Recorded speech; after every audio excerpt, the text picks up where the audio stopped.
Hello everyone, good morning दोस्तों। आज 7 मार्च है। कल मैंने आपको एक वैकेंसी के बारे में अपडेट दिया था। सेवा विभाग के अंतर्गत असिस्टेंट सेक्शन ऑफिसर सहायक अनुभाग अधिकारी की भर्ती थी, जिस पर आप 25 मार्च तक आवेदन कर सकते हैं।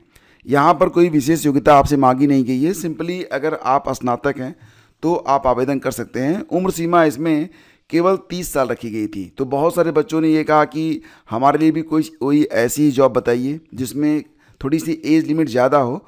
तो इससे भी अच्छी एक वैकेंसी आई हुई है, उसके बारे में आपको जानकारी देंगे। फिलहाल ये जो डिटेल में आपको बता रहा हूँ, सेवा विभाग के अंतर्गत जो असिस्टेंट सेक्शन ऑफिसर एएसओ की वैकेंसी है, इस परीक्षा का आयोजन DSSB के द्वारा करवाया जाएगा। इसमें कोई भी टाइपिंग टेस्ट नहीं है, कोई भी फिजिकल टेस्ट नहीं है। सिंपली अगर आप स्नातक हैं, यहाँ तक कि जो लोग दिव्यांग हैं वो लोग भी इस फॉर्म को भर सकते हैं। और 2 चरण की परीक्षाएं होंगी, टीयर 1 और टीयर 2। टीयर 1 की जो परीक्षा होगी दोस्तों, तो उसमें केवल स्क्रीनिंग के लिए ही करवाई जाएगी ये टेस्ट, और जो आपकी फाइनल मेरिट तैयार की जाएगी। तो फाइनल मेरिट दोस्तों ये आपका टीयर 2 परीक्षा में जितने भी अंक आप प्राप्त करेंगे उसी पर बेस्ड रहने वाला है। हालांकि टीयर 2 की जो परीक्षा होगी उसमें कुछ मतलब एक तरीके से देखा जाए तो 300 नंबर का यह टेस्ट होगा। इसमें पार्ट 1 जो है MCQ बेस्ड रहेगा, जिसमें GI, GA, अर्थमेटिक्स, इंग्लिश और कंप्यूटर के प्रश्न होंगे। टीयर 2 में जो पार्ट 2 की परीक्षा होगी ये 100 नंबर की डिस्क्रिप्टिव परीक्षा होगी। इसमें ऐसे expansion of ideas in English 50 number, साथ साथ यहाँ पर letter application writing in English 25 number और प्रिसीज राइटिंग के बारे में 25 नंबर के प्रश्न होंगे। तो ये जो 300 नंबर की परीक्षा होगी, इसी पर आपकी जो फाइनल मेरिट है वो तैयार की जाएगी। अधिक जानकारी के लिए आप कल का वीडियो जरूर देखिएगा, और मैं आपको वीडियो का लिंक डिस्क्रिप्शन और कमेंट बॉक्स में दे दूंगा। पहले कमेंट बॉक्स को आप जाके चेक कर लीजिएगा दोस्तों। तो यहाँ पर जो एज लिमिट थी वो केवल 30 साल रखी गई थी। हालांकि जो लोग दिल्ली के रहने वाले हैं, SC ST OBC, उनको नियमानुसार छूट दी गई है, लेकिन जिनकी उम्र 30 साल से ज़्यादा है तो उनके लिए भी एक बहुत ही शानदार वैकेंसी आई हुई है। और ये वैकेंसी गृह मंत्रालय के अंतर्गत है, तो बहुत ही बेहतर नौकरी है। इसमें 40 साल की उम्र तक आप आवेदन कर सकते हैं। अगर आप इसमें सेलेक्ट होते हैं तो आपकी जो सैलरी होगी वो 1 लाख रुपए रहेगी, और इससे ज़्यादा भी हो सकती है। अगर वेतनमान जो 8वां वेतनमान आयोग है अगर वो लागू होता है तो आपकी सैलरी 1.5 लाख 2 लाख तक भी जाएगी। राष्ट्रीय न्यायालयिक विज्ञान विश्वविद्यालय यानी कि नेशनल फॉरेंसिक साइंस यूनिवर्सिटी के अंतर्गत ये वैकेंसी आई हुई है, और इसमें भी आपसे कोई खास एलिजिबिलिटी मांगी नहीं गई है। और ये पद भी वही है, सहायक अनुभाग अधिकारी का ही पद है, लेकिन ये पद गवर्न किया जाएगा सीधे सीधे गृह मंत्रालय के द्वारा। और दोस्तों यहाँ पर देखा जाए तो ये जो वैकेंसी है इसमें कौन कौन से लोग आवेदन कर सकते हैं, तो ध्यान दीजिएगा कि पहले तो आपको बता देते हैं कि आवेदन जो है 23 फरवरी से स्टार्ट हो चुके हैं। अगर आपको जानकारी नहीं है मैं आपको बताना चाहूँगा, लास्ट डेट इसकी 23 मार्च है, और जो DSSB वाली वैकेंसी है उसकी लास्ट डेट 25 मार्च है। ये ध्यान रखिए आप लोग, ठीक है। आवेदन कैसे करेंगे आप, तो ये लिंक मैं आपको डिस्क्रिप्शन में डाल दूंगा। साथ ही साथ जो आपका टेलीग्राम चैनल है स्टडी विद ज्ञान प्रकाश, वहाँ पर भी आपको सारी चीज़ें मिल जाएंगी देखने के लिए। तो ये नोटिफिकेशन भी आपको मिल जाएगा, तो वहाँ से जाकर इस लिंक पर, इस ब्लू लाइन पर क्लिक करके आप आवेदन कर पाएंगे।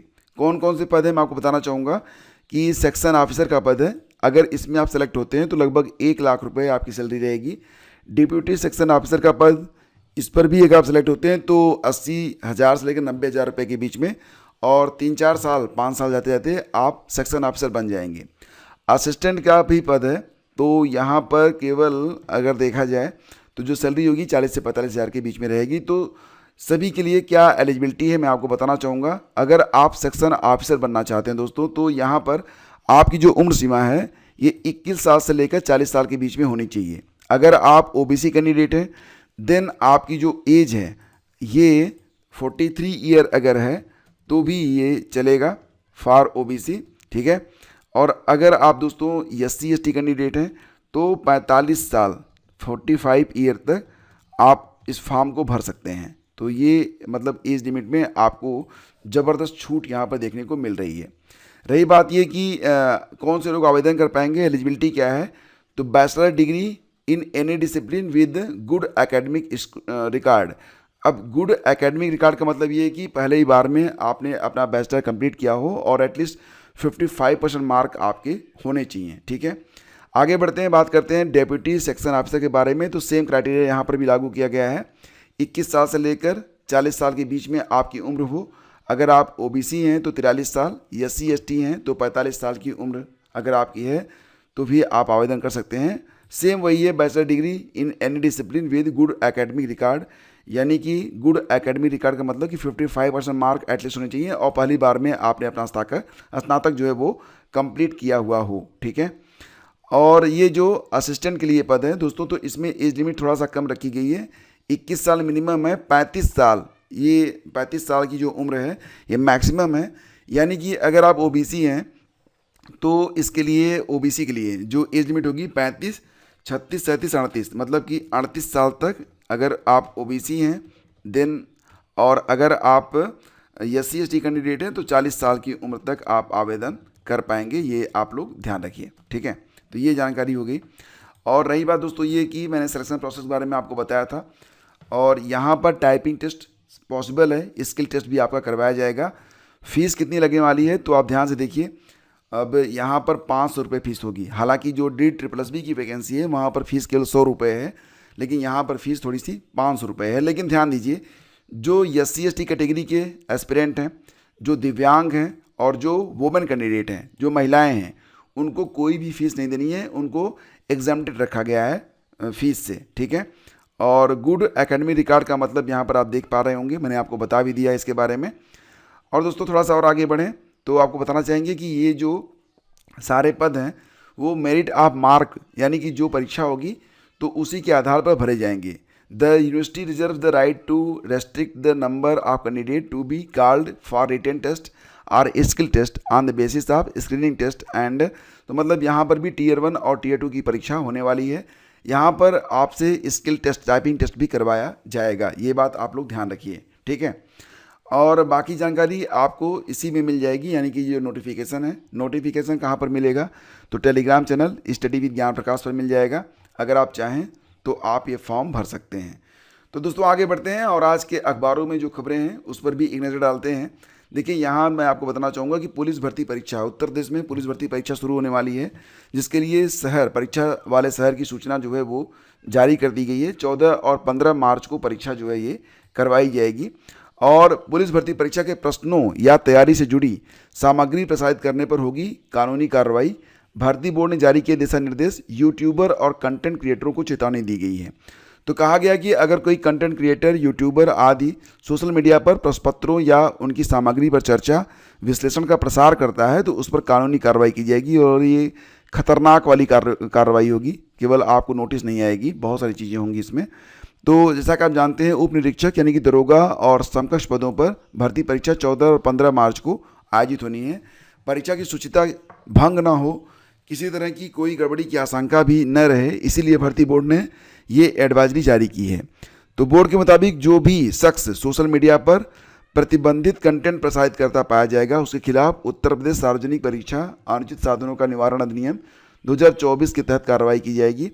और कहा गया कि भर्ती बोर्ड ने स्पष्ट किया है कि कोई भी व्यक्ति जो परीक्षा सामग्री या उसकी जानकारी को किसी भी रूप में मौखिक या लिखित, इलेक्ट्रॉनिक या यांत्रिक माध्यम से प्रकाशित, पुनर्उत्पादित, प्रसारित, संग्रहित या साझा करते हुए पाया जाएगा तो उस पर कार्रवाई की जाएगी। वहीं परीक्षा केंद्र में दी गई मूल OMR सीट को ले जाते पाया गया या परीक्षा सामग्री को अनधिकृत रूप में कब्जे में रखेगा तो वह भी कानून का उल्लंघन माना जाएगा। तो ये सब ध्यान रखिए आप लोग। और जैसा कि आप जानते हैं कि UPSC का रिजल्ट कल आया है। बिना कोचिंग 13 घंटे पढ़ाई, पहले प्रयास में SDM बने, तीसरे प्रयास में देश के टॉपर। बात यहाँ पर हो रही राजस्थान के अनुज अग्निहोत्री के बारे में। तो दोस्तों ध्यान दीजिए कि आपकी मेहनत से ऊपर और आपके अपने विवेक से ऊपर कुछ भी नहीं है। कोई भी पद आप हासिल कर सकते हैं, लेकिन उसके लिए आपको डेडिकेशन दिखाना पड़ेगा। ऐसा नहीं कि जब आपका एडमिट कार्ड आ जाए तो आप ये सोचना शुरू कर दें कि कौन सा ऐसा गुटका मिल जाए कि उसको पढ़ के हम टॉप कर जाएं, तो ऐसा कुछ होता नहीं है। आंध्र प्रदेश, कर्नाटक में बच्चों के लिए प्रतिबंधित होगा सोशल मीडिया। और साथ ही साथ कर्नाटक में रोहित वेमुला एक्ट भी लाया जाएगा। तो कर्नाटक सरकार प्रदेश के सभी विश्वविद्यालयों के लिए रोहित वेमुला विधेयक लाने की तैयारी में है। मुख्यमंत्री ने इसे उच्च शिक्षा संस्थानों में सामाजिक न्याय सुनिश्चित करने का माध्यम करार दिया है। इस पर कैबिनेट बैठक में अंतिम चर्चा बाकी है। और अब धीरे धीरे जो 16 साल से कम उम्र के जितने भी बच्चे हैं, अब वो सोशल मीडिया पर अपना अकाउंट नहीं बना सकेंगे। जल्द ही इस पर आपको चीज़ें धरातल पर दिखाई देंगी। अभी तो केवल बात आपको यहीं पर हो रही है कि ऐसा कुछ होने जा रहा है। और उत्तर प्रदेश में दोस्तों, जैसा कि आप जानते हैं, बहुत सारे ऐसे भी टीचर हैं जो फर्जी प्रमाण पत्रों पर नियुक्त हुए हैं, तो अब इन पर कार्रवाई होनी है। हाई कोर्ट के आदेश के बाद सरकार सख्त हुई है। 1 महीने में मांगी गई सभी संदिग्धों की सूची जिनकी जांच करवाई जाएगी और 6 माह में ये जांच पूरी होगी और दोषियों की नियुक्ति रद्द कर वेतन वसूली के निर्देश भी जारी किए गए हैं। तो जो लोग इस प्रकार से शिक्षक बन गए हैं, जो संदिग्ध हैं, फिलहाल अब उनकी जांच होगी। और वही है ना कि कब तक खैर मनाएगी, किसकी अम्मा मनाती है खैर, बताओ। तो 16 वर्ष से कम उम्र के बच्चों के लिए प्रतिनिधित्व का इंटरमीडिया और इंडोनेशिया भी इसमें आगे बढ़ रहा है। एसएससी ने जारी की सीजीएल की रिक्तियां, तो 15,130 पदों पर भर्ती होने वाली है। आयोग की ओर से जारी सूची में अनारक्षित वर्ग के लिए कुल 6,446 पद निर्धारित किए गए हैं। तो एसएससी ने दोस्तों संयुक्त स्नातक स्तरीय सीजीएल परीक्षा 2025 के लिए अंतिम भर्तियों का चार्ट जारी कर दिया है। आधिकारिक आंकड़ों के अनुसार इस वर्ष कुल 15,130 पदों पर नियुक्तियां की जाएंगी। इसमें जो भी भर्तियां हैं, आयोग ने बताया कि सीजीएल 2025 की विभिन्न पोस्ट के लिए ऑप्शंस कम प्रेफरेंस विंडो 9 मार्च से खोला जाएगा। आयोग ने अभ्यर्थियों की सुविधा के लिए सैंपल ऑप्शन फॉर्म वेबसाइट पर उपलब्ध करवा दिए हैं। आयोग ने बताया कि यह केवल अभ्यास के लिए है, वरीयता केवल ऑनलाइन माध्यम से ही भरी जाएगी। तो इस बार बहुत सारी वैकेंसीज हैं एसएससी के अंतर्गत भी। और ये थी दोस्तों आप आज की पूरी अपडेट। अगर ये सेशन आपको अच्छा लगा, वीडियो आपको पसंद आया, तो प्लीज़ से लाइक और शेयर जरूर कीजिएगा। दिसंबर महीना और जनवरी महीने का जो करंट अफेयर है ये भी आ चुका है, आप डिस्क्रिप्शन चेक कर लेंगे तो आपको पीडीएफ मिल जाएगी। और जनवरी से दिसंबर तक, साथ ही साथ अब इस महीने जनवरी और फरवरी का जो भी करंट अफेयर है, अगर आप चाहें तो उसको भी डाउनलोड कर सकते हैं। और बाकी जो लोग यूपी, एचईएससी, जीआईसी, जीडीसी या चीओ, बीओ की तैयारी कर रहे हैं, वो जीएस पेड ग्रुप ज्वाइन करने के लिए डिस्क्रिप्शन चेक कर सकते हैं। अधिक जानकारी आपको studywithgyanprakash.com website, Facebook, Instagram, Telegram पर मिल जाएगी। सभी के लिंक आपको डिस्क्रिप्शन में दिए गए हैं। Have a great day. जय हिंद।